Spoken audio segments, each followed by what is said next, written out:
هذا البرنامج برعاية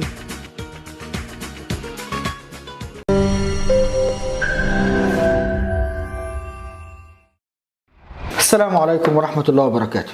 أعزائي متابعي برنامج المجتمع والناس، يسعدني النهاردة نحن نلتقي مع بعض في حلقة جديدة هنتكلم فيها عن حاجة حلوة وجميلة. عندنا دايما العريس والعروسة بيحبوا دايما يأسسوا بيوتهم على أحدث مستوى وعلى أحدث طراز، بس للأسف إمكانياتنا بسيطة وخفيفة. ما عندناش ان احنا نعمل بيت يعني زي ما بيقولوا ايه فخم قوي او بامكانيات عاليه قوي، بس في نفس الوقت عايزين شقتنا الصغيره المحندقه دي اللي احنا اشتريناها تبقى ايه قصر. طيب نقدر نعمل ده ازاي؟ نقدر نعمله. عايزين تعرفوا معايا؟ شرفني النهارده ويسعدني ان انا التقي مع باشمهندس اشرف شندي. ازي حضرتك يا باشمهندس؟ اهلا بك يا استاذ محمد. شرفت حضرتك النهارده. شرف ليا ان اكون في البرنامج الجميل ده. نبتدي الاول كده بتعريفه بسيطه كده لاهلنا وفي مصر ونعرف مجال حضرتك وازاي بقى اهم حاجه نعمل بيت صغير شقه صغننه كانها قصر كبير يقدروا يعيش فيها زوج وزوجه على قد حالهم. بص يا استاذ محمد، هو الشغل الشاغل الشباب دلوقتي ان يعمل. طبعا كلنا عارفين ان كل الشباب لما بتيجي تتجوز تمام بتاخد في البدايه شقه صغيره ما بين 60 و100 متر. تمام.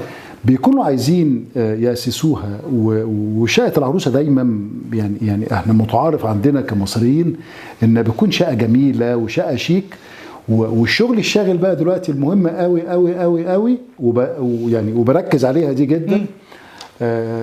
السعر النهارده الظروف الاقتصاديه مش على مصر، على العالم كله. لان هو عايز يعمل ديكور وعايز يفرش حاجه حلوه وفي نفس الوقت سعرها بسيط. عايز يفرش النهارده وبسعر امبارح بالظبط. ده اللي هنتكلم احنا كده فيه دخلنا في اعلان افرش النهارده بسعر امبارح. لا هو هو فعلا احنا عايزين نفرش النهارده مش بسعر امبارح، احنا عايزين نفرش النهارده بسعر السنه اللي فاتت. تمام. احنا عارفين ان كل يوم الاسعار بتزيد، وده عامل ارهاق كبير جدا جدا ومخلي الشباب متردد في حته الزواج. خلينا نتكلم في موضوعنا المهم يا استاذ محمد. تمام. وهو ازاي نفرش بيتنا الصغير يكون شيك، وزي ما حضرتك قلت يكون زي القصر، وفي نفس الوقت بتكلفه قليله. علشان نعمل ده يا استاذ محمد احنا لازم نخرج بره الصندوق. لازم نختار العفش المناسب لبيتنا. تمام. يعني دايما انا كنت بتكلم حتى في لقاءات كتير جدا اقول على سبيل المثال النيش. انت النهارده لما بتيجي عريس لبنتك عارف تتاكد او النيش. طب انا هسالك سؤال، في بيتك النيش بتعمل بايه؟ والله العظيم انا لغايه دلوقتي نفسي وكل يوم تقريبا بسال المدام نفس السؤال. طب نسال الساده المشاهدين كلهم. مش عايز اقول لك ممكن النيش ده يكلفني مثلا او يكلف اهل الزوجه مثلا يعني يوم ما يقول في الوقت الحالي يعني لو 50,000 يبقى يعني ده فقير. انت بتدفع ثمن النيش وثمن اللي في النيش ومساحه كبيره جدا في الشقه، ودي المهمه، ومساحه كبيره جدا انت مش مستغلها علشان قطعه صامته ملهاش اي لازمه في البيت. بالزبط. يعني انا شايف لو احنا نحط طابلوه شيك مكان النيش بيتنا هيبقى احلى بكتير. طب ما انت خلي بالك احنا كده هيبقى عندنا كده مشكله في القايمه والصيني والكلام ده كله هنوديه فين؟ ما احنا برضو يعني برنامج مجتمع والناس هو همه المجتمع والناس. يعني احنا بنقول يعني نخف شويه للاباء، نخف شويه، يعني ما فيش داعي نجيب اللي هو يعني. طب انا هقول لك على حاجه. اتفضل. يعني انا لاحظت اليومين دول يا استاذ محمد، انا كنت بجهز بنتي فلقيت اوريدي المحلات قاسمين طقم الصيني عاملينه على كرتونتين. بنتي قالت لي لا احنا لازم نجيب كرتونتين عشان يبقى طقم كامل 36 حس.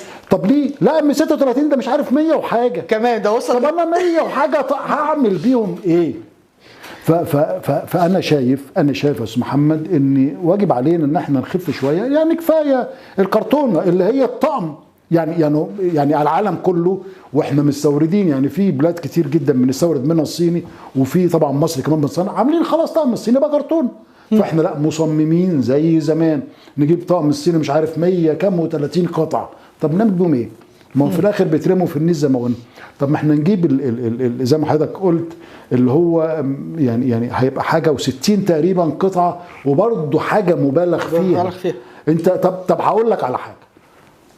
اخر مره جالك زياره امتى في البيت؟ مش فاكر بس ما هو من زمان. احنا دلوقتي الحياه ممكن في رمضان السريعه في رمضان مش عارف كده في رمضان احنا بنعزم وما بنستعملش النيش برضه، وما بنستعملش النيش. فلا يعني احنا لازم نخف. ده حاجه مهمه. طب نيجي بقى بموضوعنا المهم اللي احنا يعني اللي انا جاي عشانه النهارده، عشان نتكلم فيه ازاي بيتنا يكون بشكل كويس ويكون سعره رخيص. تمام. زي ما قلت في البدايه، احنا نخرج من بره الصندوق. احنا نبتدي نعمل اوضه النوم الحاجه المناسبه. يعني السرير مش لازم يبقى مترين، يبقى 160 وده مساحته انا شايف انها كويسه جدا. الدولاب مش لازم نعمل دولاب، لا احنا نعمل دولاب على قدنا، على قد هدومنا. يعني انا شايف مثلا دولاب بالمساحه المناسبه لينا ومساحه الاوضه علشان اعرف اتحرك في الاوضه كويس. طب عارف يا استاذ محمد، بالمناسبه انا افتكر اول ما اتجوزت انا كنت ساكن في شقه في الدور الخامس في عماره في مدينه ناصر في الدور الخامس اول ما اتجوزت، وكان عندي ساكن في نفس العماره في الدور الثاني. فهو طلع يبارك لي، فاحنا نفس الدور يعني نفس الصف بالظبط، احنا واحد. فلما طلع مصمم ان شقتي اكبر من شقته بكتير، اقول له ازاي ما احنا صف واحد؟ يقول لي لا والله قلت له لا ازاي، ما هي صف يعني مش الناحيه الثانيه ولا صف، هي نفس الصف. فخلاص سكت. فجيت بعد كده يعني انا حبيت ارد له العزومه، فنزلت عنده لقيته حاطط قطع عفش ضخمه جدا جدا جدا وكتير مخليه بيته شكله وحش، مخليه بيته ضيق جدا عليه، وفي نفس الوقت صارف كتير قوي. طب انا كنت صارف اقل بكتير، بيتي كان اشيك ومساحته صغيره. هو ده الموضوع اللي انا بنصح بيه من خلال البرنامج بتاع حضرتك، وبقول للناس لا، نعمل الحاجه المناسبه، الحجم الصغير، الشكل الشيك، بسعر رخيص. هو ده كده، يبقى احنا كده ابتدينا نخفض مساله التكاليف. حاجه تانية يا استاذ محمد، زي ما قلنا الحاجه اللي ملهاش لازمه ما نجيبهاش. صح ولا غلط؟ بالظبط. يعني نيش ايه طب نهدى. طيب بمناسبه برضو يعني هاخد من كلام حضرتك جزئيه مهمه جدا. انت حضرتك مثلا ما اتكلمت على اوضه النوم، فانت قلت بلاش اوضه سرير كذا ولا نجيبه كذا والكلام ده كله. فهل معظمنا بينزل على المعارض بتاعت الموبيليا وفينقي اوضه معينه، ممكن بعد ما يجي يدخلها يلاقي مثلا قطعه منها او قطعتين مش هتخش الاوضه. لا ده مش يا ريت والله يا فندم ملهاش لازمه، ده ممكن كمان ما يتحطوش في الاوضه. فهل الافضل، ويمكن دي بتواجه معظم شبابنا، ان ممكن لو انا عملت اوضه تفصيل فبتبقى اغلى شويه، زي ما احنا بنقول كده بالبلدي ايه، او يعني بمجتمعنا كده المصري كده عموله، ممكن تبقى اغلى شويه من الاوضه اللي هي زي ما بنقول جاهزه. نقدر الشاب المقبل على الجواز يعمل المعادله دي ازاي؟ بص يا استاذ محمد، لان طبعا العموله بيقدر يجيب على قد المقاسات بالظبط. تمام. بص يا استاذ محمد، كان زمان مثل، كنت المثل ده دايما انا حاطه قدام عيني كده وماشي وراه. تمام. يقول لك ادي العيش لخبازه ولو ياكل نص 3/4. ماشي، هنخليها. حتى انا قلت يا اديله 3/4 وانا اخد الربع. فاكتشفت ان الربع ده بالنسبه لي اكتر ما انا اخبز العيش، لان انا لما هخبز العيش هبوظ كتير قوي قوي قوي عقبال ما اطلع رغيف كويس. مظبوط ولا مش مظبوط؟ مظبوط. فانا بقول للشباب لما تيجي تفرش بيتك ادي البيت لمتخصص هو ينسقه كويس، مش كده ولا ايه؟ بالظبط. يعني انت النهارده لما تجيب مهندس هتقول لك يا ده المهندس هياخد 1000 أو 2 أو 3 ايا كان الرقم. تمام. طب ما هو انت لسه حضرتك دلوقتي قايل لي لما هروح اجيب عفش هلاقي قطعه واثنين وثلاثه مش هيركبوا. طب هو ده كلفني اقل ولا اكتر؟ اكتر. يبقى انا لو انا اديت المهندس اتعاب ايا كان رقمها ما هيوفر لي كتير بعد كده. لا وكمان ده الاكتر ده ممكن ابتدي احطه في حتت تانية في اركان يسحب الشقه وخلاص بقى. انت زي ما قلنا في البدايه، جاري العزيز اللي هو جاب عفش غالي جدا وكان ما بيعرفش يتحرك في البيت. انا يهمني ان انا اعرف اتحرك في البيت، يهمني الكلام ده انا مش هعرف اعمله لو انا مش متخصص. لكن انا لما هجيب متخصص بالشكل ده يعني البيت هيبقى شيك، مش كده ولا ايه؟ بالظبط. على الاقل هيعمل تنسيق كويس. بالظبط.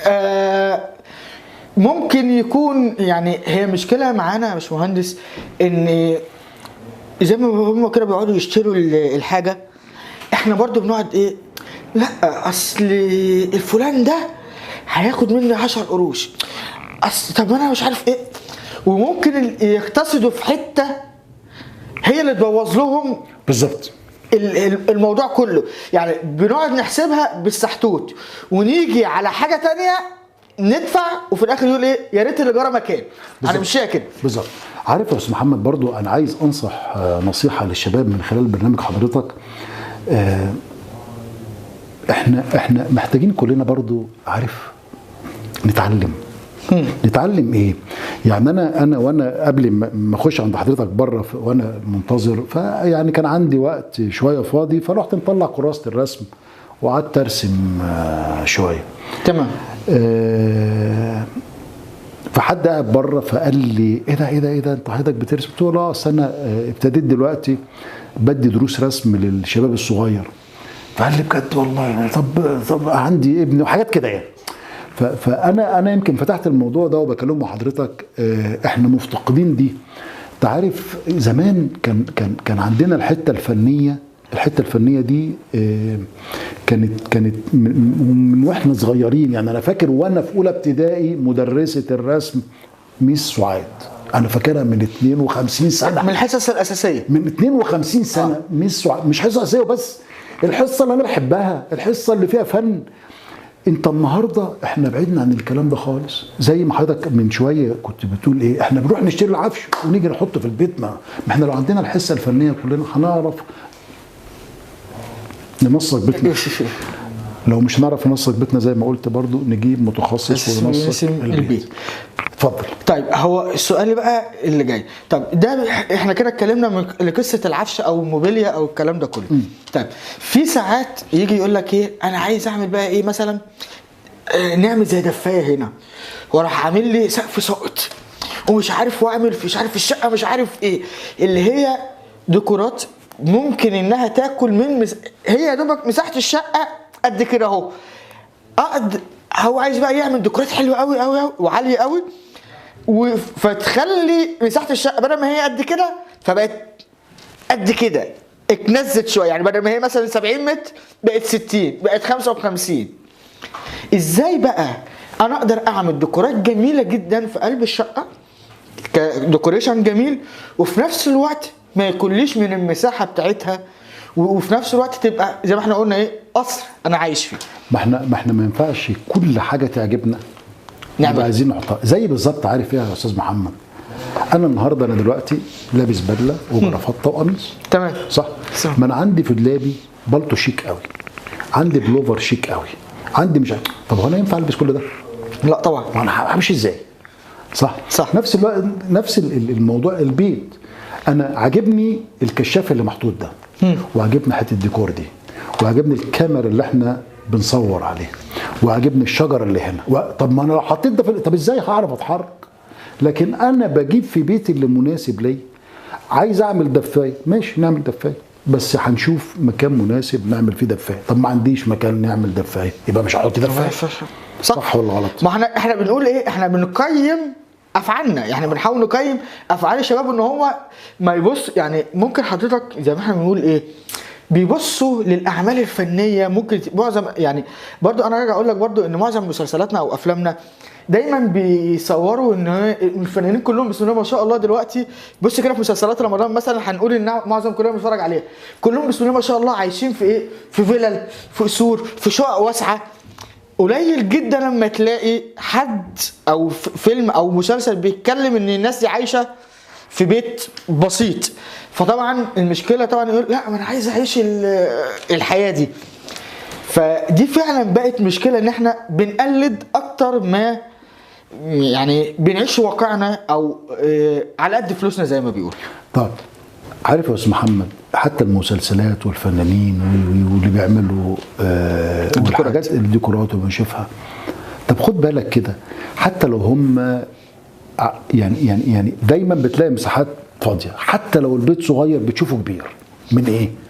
هو انت النهارده الاستوديو اللي احنا قاعدين فيه، تمام، المكتب ده او مثلا يعني مترين في متر مثلا. طيب هو عشان مساحه الاستوديو، هو انا ينفع احط استوديو 10 مكتب 10 متر في الاستوديو ده؟ لا. طب ما هو في استوديوهات تانية استوديو كبير حاطط مكتب كبير او صح ولا؟ لكن كل حاجه بتتنسق. ما انا قاعد انا وحضرتك دلوقتي قاعدين مرتاحين وبنعرف عارفين نتحرك ومكتب شيك وديكور حلو وكده. طب نفترض الدنيا الزحمه، ما هو بقى وحش، مش كده ولا ايه؟ بالظبط. فبرضو انا هقول تاني وتالت وعاشر، كل واحد يفرش بيته حسب امكانيات المساحه. حاجه تانية، كل واحد يفرش بيته حسب امكانياته الماديه. طب انا هقول لك على حاجه، انا بشوف ناس تستلف وتدين ومش عارف ايه علشان تفرش بيتها نوم وانتريه وسفره وليفنج واوضه اطفال. طب ليه؟ طب ما احنا كلنا لما اتجوزنا ما اتجوزناش كده، احنا اتجوزنا باوضه النوم. يعني دايما يعني انا شايف ان بيتنا عباره عن اوضه وصاله. الاوضه اللي بنعيش فيها والصاله اللي الاوضه اللي بننام فيها والصاله اللي بنعيش فيها. بالظبط. احنا مش محتاجين النهارده كمقبلين على الزواج غير اوضه نوم وانتريه، مش كده ولا ايه؟ بالظبط. عشان بيتنا يبقى شيك. فما فيش داعي لكركبه يعني الحاجات الكتير. ولا ايه راي حضرتك؟ لا انا متفق معاك لان فعلا يعني برضو اصل انت دايما بتقول لك ايه، تلاقي مثلا الاب انا عايز لبنتي مش عارف انا هجيب كذا وهنجيب كذا، اللي هي زي ما انت حضرتك بتقول اللي هي فرض شروط. طيب ما ممكن انت المساحه اللي انت حضرتك قلت عليها دي، انا نفسي انا جبت النيش، وممكن عشان انا مساحتي صغيره فانا جبت النيش بس من غير الترابيزه والترابيزه السفره ممكن او النيش او اي حاجه تبعها، فبروح جايب ايه بس لازم اجيب النيش واستغنى عن ترابيزه، ممكن ترابيزه سفره وهي دي ممكن انا ممكن استخدمها اكتر من النيش نفسه. ممكن يكون يعني معلش مع احترامي الشقق اللي هي ال70 او ال80 او ال60 الصاله بتاعتها اساسا ما بتستحملش ولا انتريه ولا سفره، يعني هي تبقى حاجه من قطعه الاثنين، يا انتريه سفره بالظبط. ويمكن كمان ما تبقاش انتريه، تبقى ركن عشان تعرف تعدي. ايوه يعني الشقه بتبقى كده لان معظمها مثلا ايه يا اما اوضتين وصاله يا اما لو بقت 3 وصاله فبقت الصاله نفسها بقت اكنز. ايوه. فده برضو بيأثر علينا احنا في حركتنا في حاجتنا. دايما احنا عايزين ايه؟ احنا عايزين كل حاجه بالظبط واي حاجه عارف نطلع كاملين. عارف حضرتك يا استاذ محمد بحكم شغلي فانا دايما يعني بيمر عليا الناس اللي بتيجي تتجوز او الشباب تتجوز على طول بالزبط. يعني الموضوع انا بشتغل في الموبيليا من زمان قوي. فلما بيجي لي مثلا دايما بيجي لي اهل العريس واهل العروسه والعريس والعروسه وبيبقى جايين وبتاع، بحس ان الناس تخش مسهله الموضوع. الدنيا ايه؟ طب شوف، طب اوضه النوم دي بكام؟ طب شوف لنا ارخص، طب مش عارف، طب نصغر الدولاب، طب عارف بقى. والدنيا سهله ولذيذه بتمشي. دايما انا علاقتي بالعملاء بتوعي فريندلي، بنتننا اصحاب لفترات ولسنين طويله. يعني انا عندي عملاء اصحابي لغايه النهارده من اكتر من 30 سنه، ولو سمعونا هيقول الكلام ده صح. ويجوا لي ناس تانية تبص تلاقيهم عمالين يضيقوا على نفسهم، انا يضيقوا في ايه بقى؟ تحكم، يا العريس يا العروسه يا اهل العريس، ودايما بيبقى الاهل هم اللي بيتحكموا. صدقني مش دايما ولكن الغالبيه العظمى. اكتشف بعد سنه واثنين وثلاثه يعني فشل في العلاقه. طب ما نسهل الدنيا وخلي الدنيا يعني حتى الرسول وصل لما ان احنا يعني بالظبط، مش كده ولا ايه؟ بالظبط. طيب من المواقف اللي انت حضرتك عديت بيها بقى بما انت حضرتك في عملاء او الكلام ده كله، ايه اطرف المواقف اللي ممكن حضرتك تتذكرها ونقولها للناس كده يمكن حد يتعلم منها؟ يعني مواقف طريفه كده حصلت اثناء الشراء والكلام ده. انا موقف حصل لي من عميل من حوالي يمكن 10 سنين بس انا ما انساهوش.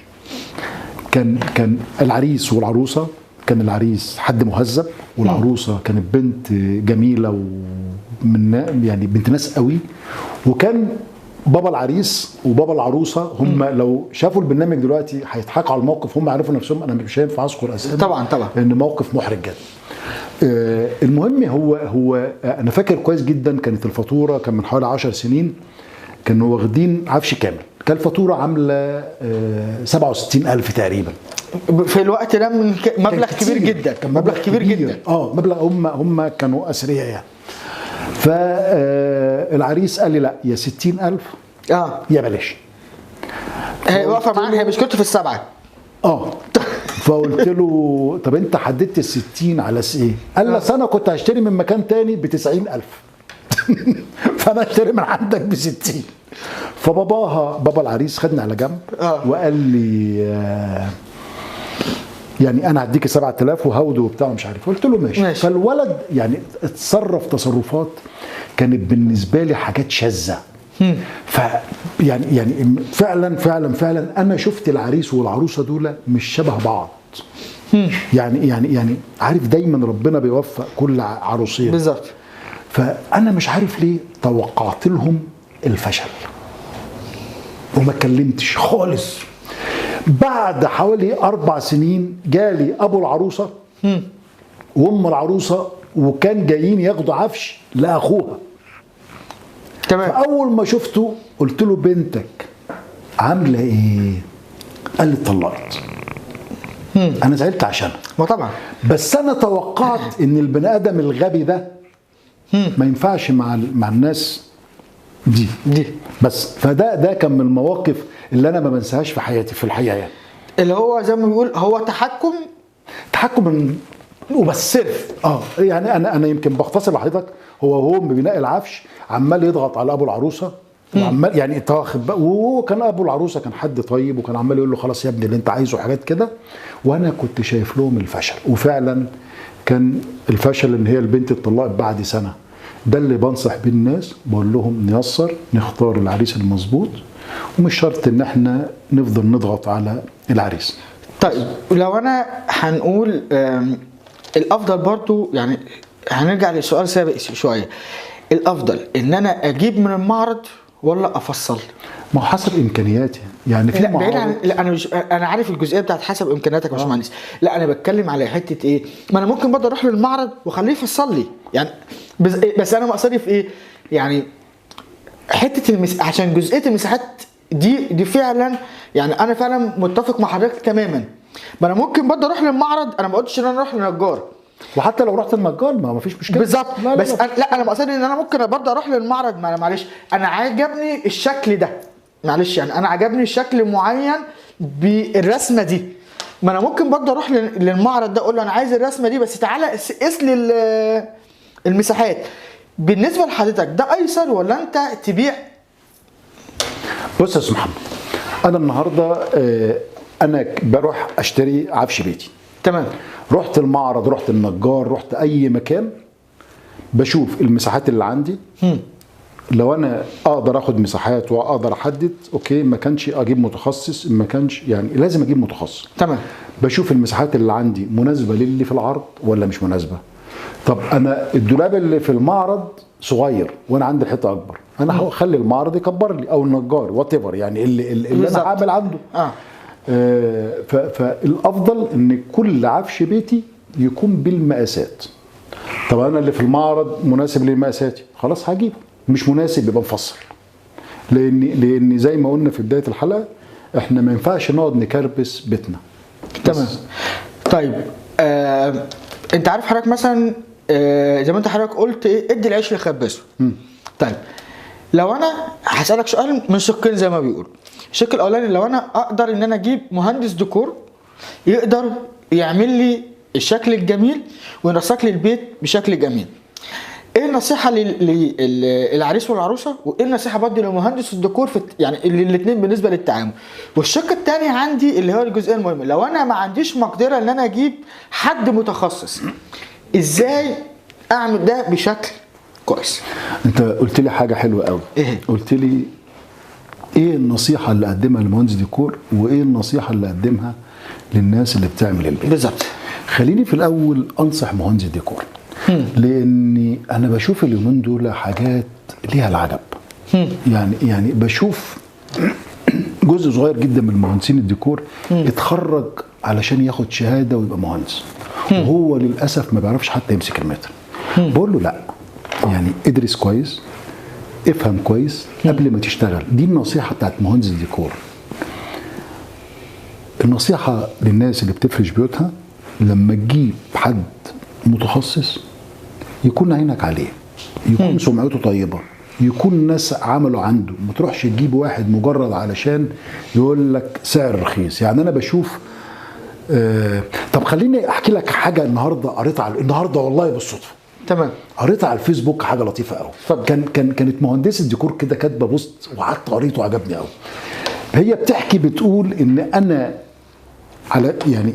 عرضت على حد كان عايز تصميم، عرضت عليه ان اعمل له التصميم، فطلب تكلفته كام؟ 1000 جنيه، و1000 جنيه ده مجازا يعني. فقال لي لا كتير قوي 1000 جنيه، 200 جنيه كويس. قلت له طب انا ممكن اعلمك البرنامج ب 200 جنيه، وانت بدل ما تعمل التصميم مره لبيتك هتعمله على طول وتبقى انت عارف. الله، دي فكره كويسه. حلو قوي ب 200 جنيه، فكره كويسه. قلت له خلاص، علشان